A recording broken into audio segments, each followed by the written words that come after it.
Bleeding purple and gold. From the heart of Los Angeles, this is the LakersNation.com podcast with your host, Trevor Lane.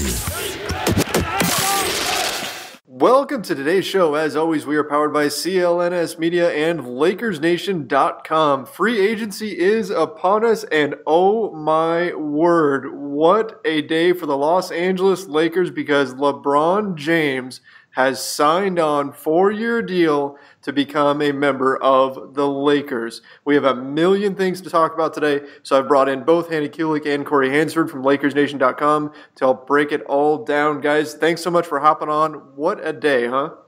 Oh my gosh, it has been an insane day. It was a little obvious. I was kind of down after last night, and then to have this afternoon, have LeBron James come is just, oh my gosh, it is so much better than getting just Paul George. I am so happy. Yeah, that's a good point there. Are we worried about Paul George anymore at all? Oh my gosh, no. Oh, please, Paul George. Who is Paul George? Paul who? Not even. Yeah. I didn't even realize LeBron was signed. Am I the only one that was excited that Lance Stevenson came in? That was my tipping point. I was just extremely excited. What are you talking about? I'm so excited for JaVale McGee. He's my guy. JaVale McGee. Yeah, those are the big ones, right? I mean, LeBron's the afterthought in all this. Oh, yeah. He's just like, he's just a casual sign. Who cares about 30-point scores? 30-point scores are important. I want the guy who blows in the opponent's ear. That's the guy that I want on my team. That's the guy that you don't want to play against, but the guy that you want on your team every single time. 4 years. That was the first thing that jumped out at me. 4 years. I mean, $157 million. Of course, it's going to be a max deal. But the fact that he signed on for 4 years after so much time doing these 1+1 deals with Cleveland, Corey, is there any significance to that? Do you think that he's committed 4 years to the Lakers? It's huge. It's massive. From the second he went back to the Cavaliers, he never signed more than a 2-year deal. And for the most part, he was signing a 1-year deal with a player option. He was opting out consistently. And that takes the pressure away from the player, puts all the pressure on the franchise to make sure that they're a championship contender immediately in order to keep him in the fold. By committing to the Lakers for 4 years, or 3 years technically with an option, he's saying, I'm here for the long haul. You don't have to rush out and make every move for all of these veterans right now. If the Lakers can't get a great deal or a feasible deal for Kawhi, they can say, well, we're just going to hold off for a year and do these 1-year deals and keep the young guys and see how this works. Because let's be real here, LeBron James added to this roster that we have already is probably a 50-win team if everyone stays healthy. So now the Lakers don't have that pressure to make these big moves. They can be smart as they move forward in acquiring the best guys to fill out the rest of the team. Hannah, you agree with that? Does adding LeBron right now give the Lakers more leverage in these Kawhi Leonard trade talks? Oh, for sure. But something I just really wanted to kind of touch on first for LeBron James is he's a smart, calculated guy, and he knows greatness. But not only forget all of that. Forget that he's, the best player in the league, whatever. This makes me respect him so much more. And I think it also speaks volumes for our young guys, because we know that LeBron James had the opportunity to go play over for the Sixers with Joel Embiid, Ben Simmons, Markelle Fultz, but instead he chose to play with our guys, with our Laker young future. And he could have taken the easy way out. He could have re-signed with Cleveland. He could have joined Houston. But instead, he decided to take the risk and sign with the Lakers before we've even gotten anyone else. I think that's the biggest key here, is that he signed with us before we even have another star committed. And so with the whole Kawhi Leonard trade talk, I think that this just puts us, we have such the upper hand now, because San Antonio was counting on us to panic. And they were counting on us to be like, well, we have to get Kawhi Leonard now so that we can get LeBron James. But now that we have LeBron James, we don't have to rush out and get Kawhi Leonard now. We can take our time. We can look out and see and if there are any other options, or we can wait in free agency for next year. We have the upper hand now, which is just awesome. Exactly. The Lakers were in a position where San Antonio was approaching it as though they had the golden ticket, that Kawhi Leonard was the piece that was going to bring LeBron to Los Angeles. Well, now that narrative is gone, and the Spurs can't hold that over the Lakers' heads anymore, so it's going to be really interesting to see what happens with Kawhi. But let's focus a bit more on LeBron here. the fact that Magic Johnson, we're hearing Ramona Shelburne from ESPN has been just tweeting about the fact that Magic Johnson last night, which was Saturday night, as free agency began, went and met for 3 hours with LeBron and closed the deal. He got the job done. How huge is this, Corey, for Magic Johnson and completely validating Jeannie Buss's decision to go with him? This is God-level stuff. This man is, can he get a second statue outside of Staples Center? Right. Can he also get a jersey with like just his face on it in Staples Center? The man deserves all the credit in the world. I hate to use a former Celtic here, but Paul Pierce yelling out, "This is why they brought me here," while he was with the Wizards. This is why we brought Magic Johnson into the fold. Is for stuff like this. And he came through. He was speaking confidently when he said at the press conference for the two rookies, mm-hmm. "I'm Magic Johnson. This isn't pressure for me. I've been down this road before. If we don't get a big name out of years, and people, Magic is crazy, and he's still holding on to his past successes. And this is what Jim Buss said before he struck out year after year. And Magic laughed in the face of that. And he said, even at least what is reported, that the rest of the Lakers organization didn't even know he was going to LeBron's house, that they were all expecting to all be together and make calls. And then out of the blue, no, Magic is meeting with LeBron right now. And also the fact that it stayed quiet. For these first 12 hours or so of free agency, there was questions about what are the Lakers doing? Are they even in contact? Here's the Nuggets trying to get a meeting. Yep. Here's Philly meeting with his reps. What are the Lakers doing? Why are they dropping the ball? No, they're not dropping the ball. Magic already had it handled. And it stayed in-house, which is huge. It just shows what a different organization that this is now. And Magic and Pelinka in the front office and Jeannie for making the moves deserves all the credit for that. I can't believe that they were able to keep something this massive under wraps to where nobody knew about it. I mean, Woj, nothing. Shams, nothing. None of the big reporters knew that Magic was going and meeting with LeBron last night. We heard some rumors that maybe they were going to have dinner or something, but nothing was confirmed. They couldn't lock down anything concrete. And what was happening last night, Magic Johnson was looking LeBron James in the eye and sealing the deal, getting the job done. My goodness, I mean, what a huge win, not just for the Lakers organization, but for Magic Johnson as an executive, and certainly throw Rob Pelinka in there as well. Hannah, are you concerned at all, though, about LeBron's age? I mean, we know he is the best player in the NBA, the most popular athlete in the league. He's got all these accolades. He is a year after year after year easy MVP candidate. Are we worried at all that he's going to start slowing down at some point?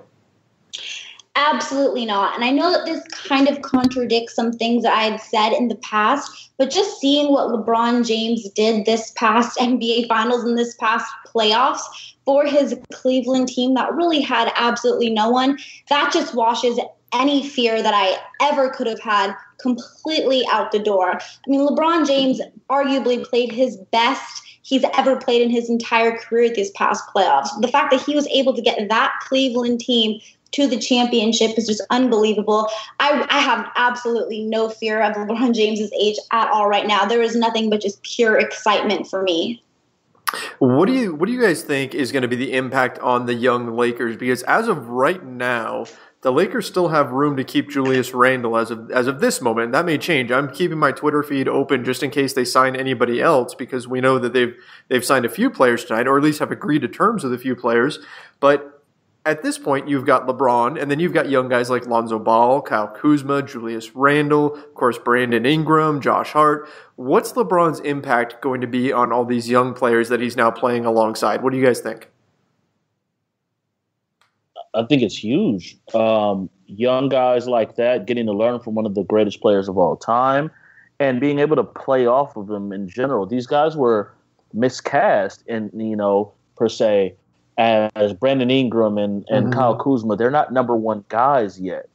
Now, assuming they stay along, we'll see what happens in the future. You're putting Ingram or Kuzma at a number 2, number 3 option, where they can not have all of the attention on them, but can play off of LeBron and then work around that. That's going to be huge. And they're going to get better because they're young guys. It's not just what they were last year. It's what they're going to become. And as they're working, and we know Ingram's working, and we know Kuzma's working, and we know Lonzo is working, that it can only help great players make those around them better. And these guys are going to be able to play off one of the best players of all time. It can only be good. And, you put them in the role players. To me, the difference between the Warriors and the rest of the top teams was that their role players can make plays. Andre Iguodala, Sean Livingston, Draymond Green, they can create for others. Now you're putting a Brandon Ingram and Alonzo and a Kuzma in those same roles, and they can create for themselves and others. It takes the load, lessens the load on LeBron, and it also uplifts everyone else. I think it's really little that can be lost. And which of these young guys do you think benefits the most? Corey hit upon a number of them there, and yeah, he's right. They're all going to benefit from playing alongside LeBron James. But if you were to pick one guy, who do you think playing next to LeBron benefits the most? That's kind of a hard question, Trevor. I just think that they're all going to evenly be able to learn from him. I don't know if there's necessarily just one player.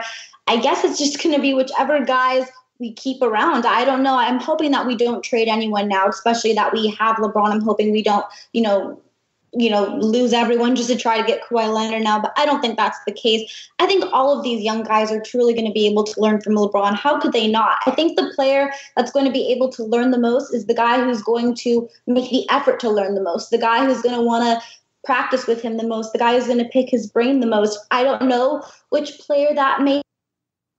Off the top of my head, if I had to guess, I'm going to say Kuzma, just because he seems like that kind of player who really goes after it and who is always trying to get better and is asking everyone. When we reported he reached out to The Rock to try to get bigger, he just seems like the guy who really, really takes it extremely seriously. Not that Brandon Ingram and Lonzo don't as well, but just from what I've seen from Kuzma, he seems like the kind of guy who's really going to reach out and is really going to try to gain as much experience from LeBron as possible.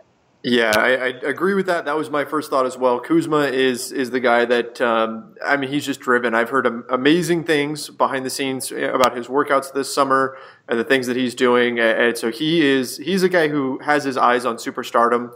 And so I think he's really going to enjoy playing alongside LeBron James. If the Lakers do opt to add a second star, Corey, we heard that Kyle Kuzma is off the trade block. At this point, if they were to make a move, say, for Kawhi Leonard, and we know that now the leverage has swung in the Lakers' favor, what should they be willing to give up right now if the Spurs were to say, okay, let's make a deal? The fact that Kuzma was off reportedly off the table is a bit of a surprise to me. I feel like and the word has been that Ingram has been the most valued prospect of all the Lakers' young guys, considering that he's still just 20 years old, all his measurables, the jump that he made from year 1 to year 2. If you plan on getting Kawhi Leonard, I assume that Ingram's gone. As much as that hurts me, because he's probably my favorite player on the team, I'm looking at it from the Spurs' point of view, you're not getting Kawhi Leonard from me if Ingram isn't a part of the deal. So I would make the assumption that Ingram's gone. I would assume that Dang would have to be a part of it just to make salaries match, which might force a third team to be involved.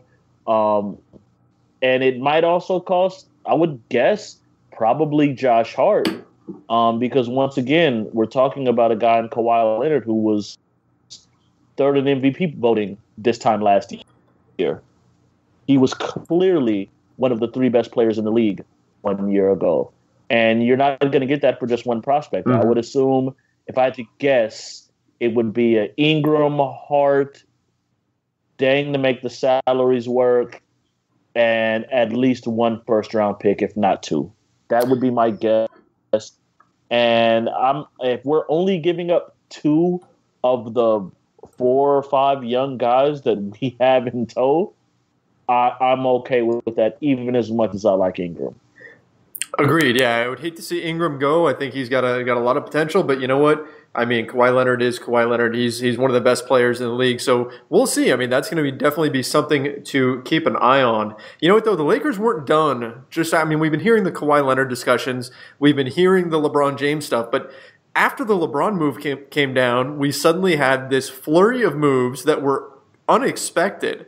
Kentavious Caldwell-Pope, that was the first one that we should talk about here.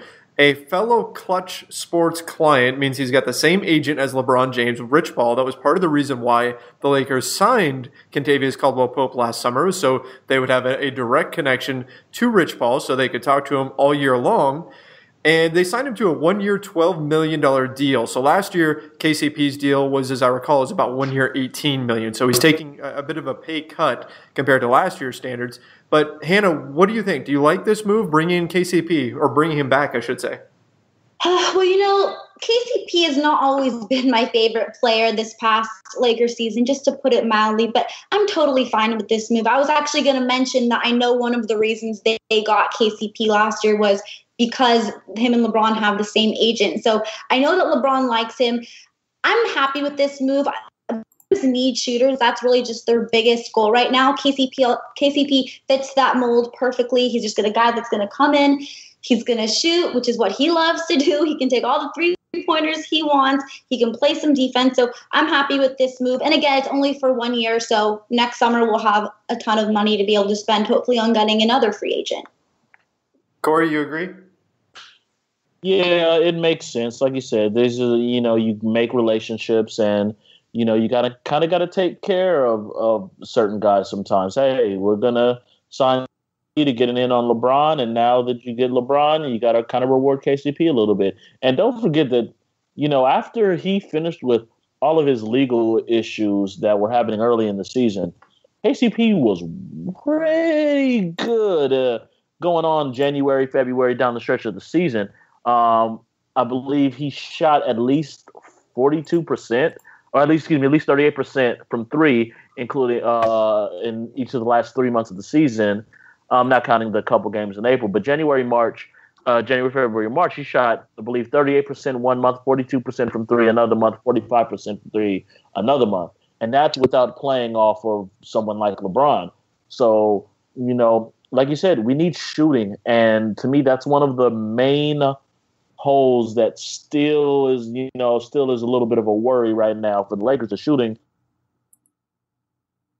he can do that, and it should improve with LeBron. Not to mention his defense and what he brings on that end. So I'm fine with it. Yeah, Corey, that's a wonderful point about his pre. We can even just say pre-All-Star break, but really he had those legal issues in December, and that was when he really took a nosedive. His stats were just in the toilet, and you could just see as a person, as a man, he was struggling. And once he got all that behind him, his game changed drastically, and it jumps out when you look at the stat sheet. I'm looking at his pre- and post-All-Star splits right now. His three-point percentage pre-All-Star was 36%. Post-All-Star break, it jumped up to 42% from three. His free throws jumped up by 11%, from 75% to 86%. Then you saw his rebounding jumped up. Everything across the board, KCP was a much better player. Now, one thing, if you look at his advanced stats, his defensive numbers were not as good as you would think for a guy with his reputation as being a good defender. But I think on that Lakers team last year, he had to do a lot offensively. He was thinking about his next contract too, and it helps to put up the flashy numbers. Playing alongside LeBron James, he doesn't have to quite worry as much about creating for himself. He's going to get some open looks. And so I think we're going to see a resurgent KCP next season on the defensive end. And then hopefully he can maintain that same efficiency from the second half of the season. And if he can do that, then that's a pretty good signing at $12 million. And then Corey, as you mentioned, yeah, it's definitely fulfilling your obligations and kind of taking care of the guy that needs to be taken care of after LeBron James comes in. That brings us to the next guy. KCP was at least part of the Lakers, and so you could maybe consider him coming back. Lance Stevenson, he was not on my radar at all. And I'll be honest, I questioned the fit on the basketball court. But I guess, Corey, I'll go to you first. What was your reaction? Because you were so excited when we started the show about Lance Stevenson. How did you react when that news broke? I'm doing my Birdman hand rub right now. I know you can't see it, but I'm doing my Birdman hand rub. I'm excited for this. One of the things that I felt that the Lakers were really missing is toughness. You need someone who's really more of an enforcer that's not going to let guys get punked out there on the court. Lance brings that. 2, you need an energy guy. Lakers had that with Nance, but Nance is gone. You need someone, and I've spoken about this with some other guys on the staff, that the Lakers, as I was watching the playoffs, I kept noticing guys on these playoff teams that were role players, but the crowds would get so behind them more than almost any star. Lance was that guy for the Pacers. When he makes a play, the crowd would go crazier than anything Oladipo did. TJ McConnell for the Sixers. Nick Young and Draymond Green for the Warriors. Those guys that really, really bring that extra edge, and Lance brings that. Additionally, as far as on the court, I don't think the fit is as bad as some others believe. Because Lance is a very good playmaker. He's a very underrated playmaker, and the Lakers need that. We still don't really have a backup point guard right now.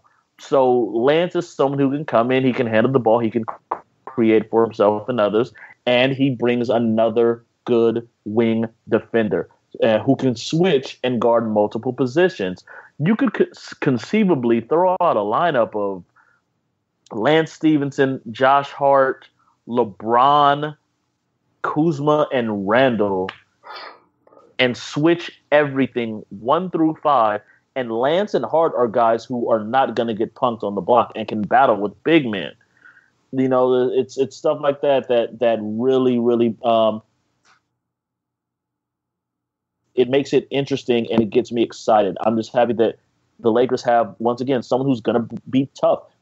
Honestly, that we really haven't had since Meta and Derek Fisher, who are not going to let guys, go out there and get punked on the court. And I think Lance is someone who's just going to bring a lot to the team. We saw Meta come in after beefing with Kobe, and it worked out. And same with Matt Barnes. It worked out. To me, it's the same thing. Those stars respect the guys who aren't afraid of them, who will push them and will stand up to them. And we saw it with Kobe and asking for Barnes and Meta, and I think it's the same here with LeBron and Lance. Well, I agree with you on the intangible quality, that toughness. I think that's there. I do worry a little bit about the fit. I get the playmaking aspect. The 30% three-point shooter for his career, 68% free throw shooter for his career. It's those sorts of things that worry me a little bit about Lance, because we know the Lakers need shooting, and especially around LeBron James. When I dug a little deeper, went into synergy stats, he ranked in the 22nd percentile on offense, which is really not good. It's below average. 32nd percentile on defense, so he was just average there. But there is some silver lining here when you dig a little bit deeper into it. As the ball handler in a pick and roll, and Corey, you referenced this, he was actually in the average range, and he generated 0.74 points per possession, which is pretty darn good. And then in spot-up situations, and this is where I think playing alongside LeBron James will really pay off for him, 0.989 points per possession, which is in the good range. So I think that you can really emphasize his strengths, and you can maybe game plan around him, even if he's not the perfect fit. If you steer his role in one particular way and you use him in specific situations, then I think he can be a positive asset, and then that'll just add on to the intangibles that you mentioned. Now, Hannah, Lance Stevenson, of course, we see online, we see those images going around of him blowing in LeBron James' ear and all that. What do you think that dynamic is going to be like, knowing that they kind of have this history? Are they going to be able to put all that behind them, or are Lakers practices going to just be insanely intense now? You know what, Trevor, that's actually funny that you bring that up, because that was something that I was going to say. I'm sure you guys all remember it. That's honestly one of my favorite memories, and that was the first thing I thought of when I saw that they signed Lance Stevenson. I'm like, oh my gosh, I remember when he once blew in LeBron James's ear. How is that going to happen? But you have to assume that LeBron James wanted him to be on the Lakers. Otherwise, he wouldn't be on the team. You have to assume that last night when him and met, they talked about possibilities, and that his name obviously must have come up, and that he was 100% gung-ho for it. I think LeBron James respects him. I think, like Corey's touched on, is he's a really tough defender. He's a really tough guy, which is something that the Lakers need. He's kind of that meta world peace type player, and any successful team needs a player like that. that. So Lance Stevenson's going to really fit that role for us. Something else that I kind of wanted to point out is that back when he first started out at Indiana, he was at one time an up-and-coming star for the Pacers. Things obviously did go a little south for him, and he kind of bounced around the league a lot in recent seasons. But once he returned to Indiana last year, I thought he played really well. I mean, he averaged 9 points and 5 rebounds, and he only played 22 minutes. So I think Lance Stephenson's a solid player. He's going to bring that toughness. He's going to bring that kind of veteran presence that the Lakers need. And I think at the end of the day, I think it's a really nice signing. And I think they're going to be able to put all that drama of him blowing in his ear behind him. And I think LeBron's happy to have him on his team. Otherwise, he wouldn't be on the team.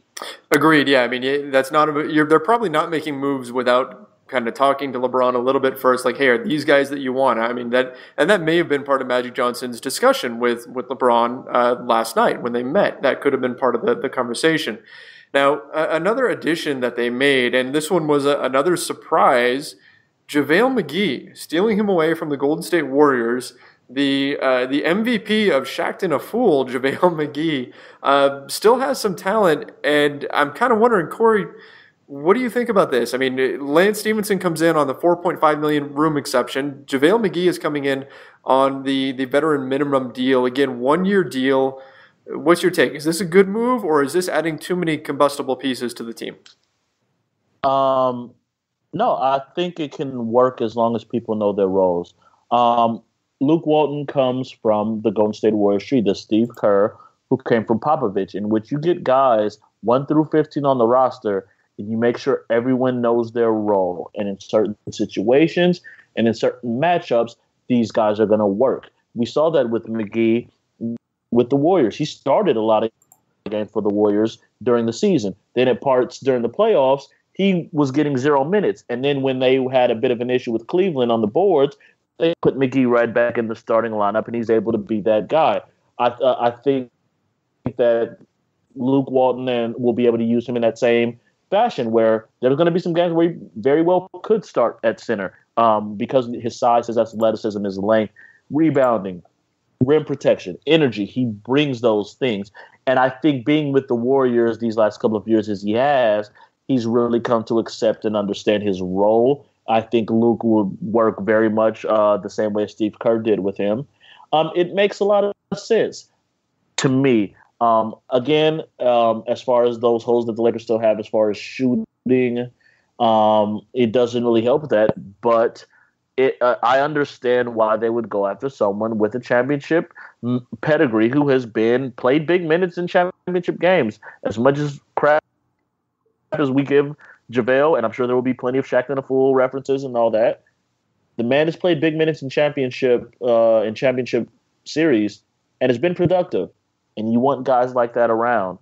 And, depending on what the Lakers do with the rest of the roster, you need guys who can move around different situations, whether you want to play big, small, defensive, offensive.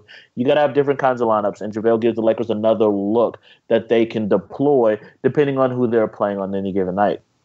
Yeah, and especially JaVale is still a presence at the rim, which the Lakers need, especially if Brook Lopez doesn't come back, which based on my salary cap math here, unless he's taking a veteran minimum deal, Brook Lopez would there's no room for him unless the Lakers move Randle and or Deng. So, and that's something we can discuss in a few minutes here. But overall, JaVale, I mean, hey, if you need somebody to go in and play for 10 minutes and protect the paint and provide some energy, I think he's not a bad fit. Decent risk at the veteran minimum, especially convincing him to leave the world champion Golden State Warriors to come play with LeBron for the veteran minimum. I think that's impressive in its own right. Hannah, is this going to make, Lakers social media and Lakers games that much more entertaining, knowing that you've got characters out there like JaVale McGee and Lance Stephenson now? It's funny. I'm getting a lot of tweets from people who are saying, JaVale McGee, what are the Lakers thinking? But you have to remember, and Corey said this too, he played a key role in the finals for Golden State, and he's a good player. He's definitely not a star, but he's a good player in short bursts. He's a really good rebounder. He's a good rim protector. He's able to use his size down low. And I think that the Lakers are definitely still going to be able to make some more moves. But for now, this is a signing that, in my opinion, does make sense. Again, it's just another 1-year deal. So it frees them up again next summer when they want to go and try and get, let's say we wait for Kawhi Leonard for next summer, whoever we try to get in 2019, it gives them that sort of freedom. So for now, I think this is a good signing. It's definitely, not a big, humongous star signing, but JaVale McGee's a good, solid player, especially in short bursts. I think this was another good signing by the Lakers. And can I just say that this is a fan base that we embrace Nick Swaggy P. Young. If we can embrace Swaggy P., we're going to go crazy when JaVale McGee throws down some crazy alley-oop at one point and hopefully points up to the Shaq jersey just to give him another dig, just so we can keep. That would be an amazing moment, Corey. I hadn't thought about that. I hadn't thought about Shaq's jersey being retired up there. Oh man, I hope that happens. That would be incredible. We were talking about this a little bit before we went on the air. The rumor was that the Lakers were going after DeMarcus Cousins, and in fact, they were scheduling a meeting with him. It's supposed to be taking place soon. They also were going after Clint Capella. Adding all these pieces, what does this mean for those guys? Are they out, or what's happening here? Yeah, they're. I mean, the Lakers just don't have the cap room anymore. They are pretty much capped out. You gave the huge deal to LeBron. Like you said, you gave $12 million to KCP. There just isn't the cap room. Now, you can go over the salary cap to sign your own guys.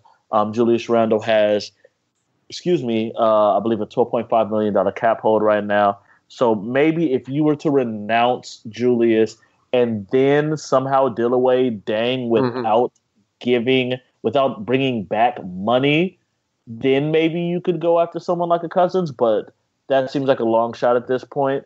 So in all likelihood, the chances of Cousins or Capella is pretty much done at this point. Yeah, by my figures, they are capped out right now with the KCP addition and then with Lance Stevenson. So we're looking at minimum contracts from here on out unless, like you said, they do something with Julius Randle. He's got that $12.4 million cap hold. And then Luol Deng, who has an $18 million salary, they could stretch that. They could waive him and stretch that salary out. It would stretch it over the next 5 years, and they'd be paying $7.3 million per season for the next 5 years. So you'd free up a little bit over $10 million in cap space. So if you were to do that, you obtain $10 million in cap space that way by stretching Deng. Then you renounce Randle. There's another 12.4. So you're looking at about $22 million. And then, of course, you could get close to $30 million if you traded Deng and didn't accept any other salary back. But you're going to have to part with some assets to do that. So there is a path for the Lakers to still get enough money to go after maybe a Clint Capella or a Boogie Cousins or somebody like that. But it wouldn't be easy. And I'm not sure if that's the route they want to go or not with Randle, because as we've seen, the free agent market is not going to be very kind to a lot of these restricted guys. The money is drying up really, really fast. Hannah, what's your take? Do you see a team out there that is going to throw a big offer at Randle? Or, I mean, we even saw a rumor that Julius Randle might even want out of Los Angeles. Exactly. So Randle is a little bit of a question mark right now, and he's obviously going to be the big story for the next few days, but he's really running out of time to get a big offer from another team. The cap space is drying up. If nothing works, he could just come back, obviously, for the Lakers for their qualifying offer that they made him. I think that would be great for the Lakers. I think right now that's just maybe the smartest move for them at the moment. Or some of the rumors, I've seen those rumors too, that he doesn't want to come back to the Lakers. But I think it's kind of hard to tell, because when I was looking at the quotes, they were saying things like, I've heard that Randle doesn't think that he wants to come back. Just the wording was a little off, a little fishy to me. So the reports have been unclear. But at the end of the day, he may not have a choice. He kind of seems like a little bit of a prime candidate for a sign and trade if that's what the Lakers are wanting to do. But right now, it's a lot of question marks regarding Julius Randle. That's definitely going to be the biggest story these next few days. That's a great point about the qualifying offer. I hadn't taken that angle yet. Aaron Gordon is going back to the Orlando Magic. The Dallas Mavericks went ahead and nabbed DeAndre Jordan, so they're out of space. The Brooklyn Nets have made a few moves. A lot of the teams out there that had room no longer have it. So if Randle finds that the market is totally drying up for him and there's just not a team out there that can bring him in, I mean, even the Phoenix Suns spent a good chunk of their cap space landing Trevor Ariza on that $15 million deal. He could wind up taking the qualifying offer if the Lakers, whatever they offer him, isn't up to par, isn't what he was expecting, and then that would free up another $7 million in cap space. Although he's not going to do that right off the bat. That's going to be more of a last resort to accept that qualifying offer, and then that would make him an unrestricted free agent in 2019. So if he really wanted out of Los Angeles, which that would break my heart. I'm on Randall Island here. I was a big believer in his last season and really appreciated his game. So I'd be disappointed to see him go, but he could take that route. One thing that keeps jumping into my head, I saw that post from David Aldridge saying that Randall wants out, that he's made it clear he wants out of Los Angeles. He's working out right now. We've seen it on Instagram. His trainer has posted all these videos of him just being absolutely shredded once again this summer. He's working out at the Lakers facility. It's not like he's bailed. And for Father's Day, his wife commissioned a painting of Julius holding his son, and they are both wearing Lakers gear. To me, that may not mean anything, but to me, it doesn't strike me as somebody who definitely wants out of Los Angeles and doesn't want to be a Laker anymore and is unhappy being a Laker, because I don't think that she would put him in Lakers gear if that was the case. I don't know. Corey, maybe I'm reading too much into that. Talk me off the ledge if I am. I mean, it's the season where we read way too much into every single thing possible. So that's what normally happens. The only worry about Randall, as far as whether or not he wants to stay, has been the words of his agent. His agent and the Lakers front office had been kind of going back and forth with. Who's also Paul George's agent, we should note. Very much, absolutely, Aaron Mintz. And there's been, stuff saying that, Pelinka said that they would absolutely be willing to go to whatever level they need to resign. And Julius's agent is saying the Lakers hadn't really been, making their priorities clear. We don't know if they really want us back. So if they feel that way on, his agent is saying that, and that's on their end, that's the only thing that worries me as far as how Randall is feeling about coming back to LA. But like you said, the market is cleared up very, very quick. Normally, players wait and teams wait until those big dominoes fall, and then the movement really starts to happen. That didn't really happen this year. And as you said, the Mavericks have kind of priced themselves out. The Nets have made some moves, although I think they could still be a team that could offer them something. The Suns have made moves. So, certain teams that we thought would have been worries have kind of priced themselves out and won't be able to offer that same. But there could be a team that, maybe it's just I'm petty, but if I were some random team with some cap space and I just wanted to mess with the Lakers, I'd offer Julius Randle a big contract and force the Lakers to match. Because the worst case scenario, you're killing the Lakers cap space over the next years that they very, very much value. So I honestly don't think that's out of the question that a team could potentially do that. And, best case, you add a Randle, and worst case, you really mess with the Lakers' plans over the next, over the next years. And if he signs an offer sheet, the Lakers can no longer, put him in a sign and trade. A sign and trade would be more or less dependent on him signing a qualifying offer and then being dealt and agreeing to some sort of extension after the fact. So, a team could really, really mess with the Lakers' plans if they wanted to. And if Randall was willing to sign that offer sheet with someone else. Right. As far as teams, this is just off the top of my head, teams that have that kind of room would be the Chicago Bulls, the Atlanta Hawks. There's another one, but I can't think of it right now at the moment. But yeah, those are teams that would have the room in order to go after Randall at this moment. If they do, let's say they offer him a big deal. Let's say the Hawks offer him $18 million a year or a 4-year deal, and the Lakers go ahead and match it. Then that's going to make it really tough for them to eventually offer a max contract in 2019 to Kawhi Leonard, particularly if Luol Deng is still around. So that's something the Lakers may have their eye on when it comes to Randall. It may not just be a thing for this summer. It might be for next year and pursuing Kawhi Leonard, although I would think that maybe you just bring Randall back and then move him mid-season or something if it's not working. But that is going to be a big storyline from here on out. As far as what's next for these Lakers, we're going to have to figure out what happens with Julius Randle. The hope has to be that he's still around, because I don't know about you guys, but I look at this Lakers lineup and I think, all right, Lonzo Ball, Kentavious Caldwell-Pope, Brandon Ingram, LeBron James, and Julius Randle, if you can close with that group, you've got a ton of versatility there. Maybe you slot Kyle Kuzma in somewhere. And in addition to being able to have a lot of playmaking on the floor and a lot of different options on the offensive end, that group is so switchy on the defensive end. And we saw the Lakers use switches all the time, especially their second unit last season when they ran Randle at the center. They would switch everything. So I'm excited about what Randle could add in terms of being able to switch all over the floor. Corey, do you see that as well, or do you think we're relying too much on switches? No. I mean, if you have the lineup to be able to do it, then you can be able to do that. And I think the Lakers would have that in that situation, not only with just the five you named, but then look who's coming off the bench in that situation. JaVale McGee, switchable. Kuzma, switchable. Josh Hart, Lance Stevenson, switchable. The entire roster would be able to do stuff like that. And that is what, once again, Luke Walton coming from that Warriors background, that's what they do. We can throw Steph, Clay, Durant, Draymond, Iguodala, Livingston, McCall. All those guys are all interchangeable and can switch. That's what the Celtics have been doing the same thing, building their team the same way. That's what the Lakers are doing here. And it makes perfect sense. To me, the only major hole at this point, position-wise, is really still kind of a backup point guard. Because right now, it still looks like Lance Stevenson might be the pseudo backup point guard. Although with Brandon Ingram and LeBron James, you have guys who can easily handle the ball in any kind of situations as well. So maybe that, kind of lessens the need for a true backup point guard. But, that roster with Randle as the center, it's not like there's a lot of big time 7 foot 300-pound centers roaming the NBA these days that Randle can't handle.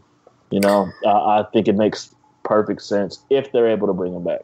Yeah, and that's a great point about the backup point guard spot. And you know what? JaVale McGee, Lance Stevenson, maybe even Kentavious Caldwell-Pope, these guys aren't signing without LeBron.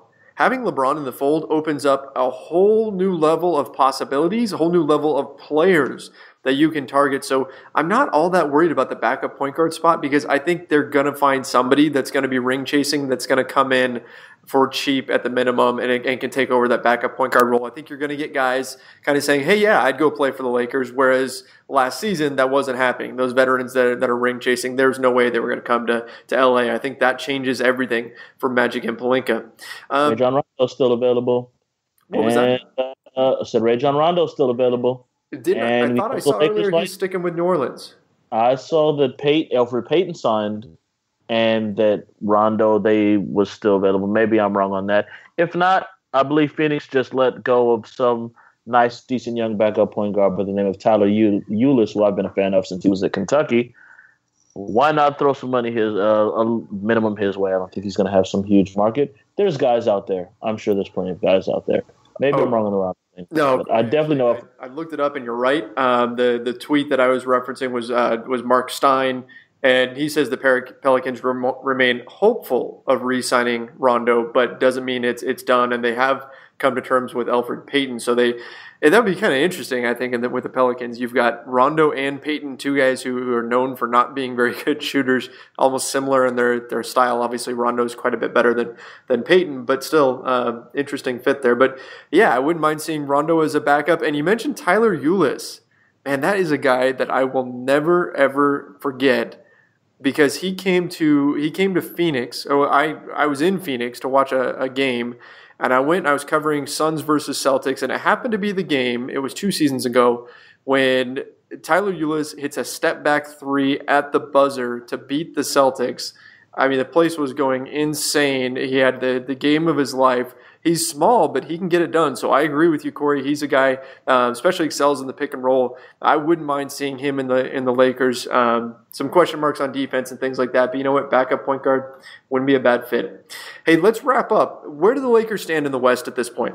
Okay, we've got the Golden State Warriors. You've got the Houston Rockets. You've got, of course, the Oklahoma City Thunder, the Spurs, all these other teams that are in the Western Conference.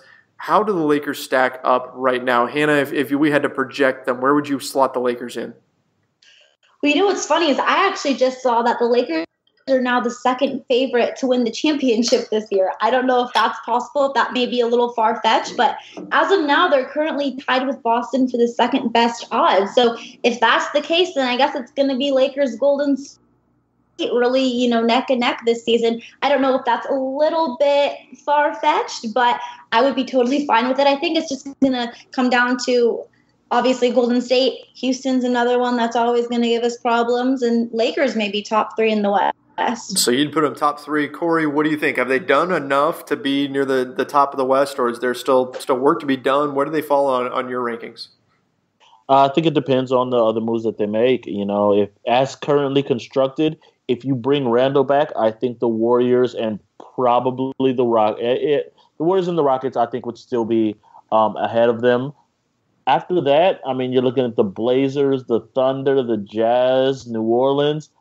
I think they will be right there in that range, and that 3 to, with the West, everything is so packed up. You're talking about 3 wins separating 3 through 9 in the West. I think the Lakers are right in there, potentially as the 3rd seed behind the Warriors and the Rockets, depending on what moves they make. Because if that guy with those braids, one of the 4 people left on this earth with straight braids in his hair by the name of Kawhi Leonard comes on, the Lakers are right up there with the Houston and Golden State, in my opinion. I don't care where we rank at the end of the season. I just cannot wait to sweep OKC in the playoffs. That's all I care about. That would be, that's going to be a huge storyline. The first time the Lakers play the Thunder, fans are going to be hyped up. Paul George is going to have a hard time showing his face in LA for a while after what happened and everything. So, yeah, it's going to be people are going to be so fired up for that game. It's going to be awesome. There's going to be this energy that maybe has been missing for a bit from Lakers basketball. One thing that popped into my head while we were talking there, is Luke Walton the guy? Is he the guy that can guide this team into the playoffs and through the playoffs and all that? His job description for the last 2 seasons has been to develop the young players. Now it's going to be about winning games. Do we still have faith in Luke? I still have faith in Luke, and I think this is definitely going to be his time to prove if he can do it, and I think he can. I think Luke's a great coach, and I don't think, again, I know I just keep saying this, but LeBron James wouldn't come to this team unless he wanted to play for Luke Walton, unless he liked this team. So I'm excited to see Luke finally be able to hopefully win some games and get some of the haters off of his back for sure. The man crafted a top 10 defense out of rookies and second-year guys for the most part. Just give him some time. The Lakers didn't hire him just to see the kids through a little bit and then we're going to go and grab someone else. They hired him to go to build with the Lakers from where they were at to the championship level. Luke is growing as the team is growing. He's fine. He's a smart coach. Yes, he made some mistakes. He's young. He's not perfect, but give him some time. Luke will be great. Agreed. I was having a conversation a few days ago with somebody who's close to Luke, before the LeBron signing was announced, and we were just kind of chatting about the whole LeBron situation and everything, and where what Luke's take was on all that, and the common theme was that Luke's ready for it, that he's ready. He knows he's going to be managing egos. He knows that he's going to be dealing with all that. It's going to be a different environment than what he's had with the young kids. But you know what? If you look at his history, you look at what he came up with, right? He was studying under Phil Jackson while he was still a player. And Phil Jackson was a master at managing egos. And then he took over the reins of the Golden State Warriors from Steve Kerr. So even though Luke Walton doesn't have a whole lot of time or experience as a head coach in the NBA, he's sort of been training for it this entire time that he's been in the league. He's been ready for this moment, and he's so competitive. This guy's going to put in the work. So I'm still extremely optimistic. I'm right there with you guys. I think Luke is the guy for this team, and gosh, I hope he finds success because he certainly deserves it. All right, well, you know what? At this point, I'm exhausted. It's been a crazy day. LeBron, Lance Stevenson, JaVale McGee, KCP, all this stuff going on. Boogie Cousins. The NBA offseason is amazing. I don't know what else to say, guys. Thanks so much for coming on and helping me sort through all of this madness and exciting times in Lakerland, huh? Of course. Thank you so much for having me on. And also, I don't think that the Lakers are done. I have a hard time believing that they put all this together and they put their entire roster together in a few hours. So I wouldn't be totally shocked if we saw a few more surprises. But, man, I'm exhausted. I'm done for the day. Let's just say for sure. I'm ready for whatever comes away. And I'll be seeing some of you all in Vegas fans, come holler at us while we're in Vegas. For the Summer League, we're just a week away, baby. Still going. That's right. 1 week until Summer League. Not even a week, actually, at this point. I'm not sure when you're arriving, Corey. I'm going to be getting there on, I believe, the 7th. So, yeah, if you guys see us out and about, make sure you come say hi. Lakers Nation will be there. They're representing. Can't wait. It's going to be awesome. Lakers basketball is here once again, and now they've got LeBron James. And hey, speaking of which, I guess before we go, I should mention it. Go check out the Lakers Nation store because they just released an awesome new #LABron t-shirt, as well as a number of other t-shirts. I've bought a few myself because they're amazing. So go check out the LakersNation.com store. Again, just go to LakersNation.com to take a look at it. That's going to wrap things up for today. Again, big thanks to Corey Hansford and Hannah Kulik for coming on. You can find them on Twitter at @TheCoreyH and find Hannah at Hannah_Kulik. My name's Trevor Lane. You can find me on Twitter at Trevor_Lane. Guys, the Lakers landed LeBron. Magic got it done. It's going to be exciting times. We'll be back next Monday with a new show. We'll be coming at you from Summer League in Las Vegas, so make sure you don't miss it. Till then, head over to LakersNation.com for all the latest breaking Lakers news. See ya. Believe in magic.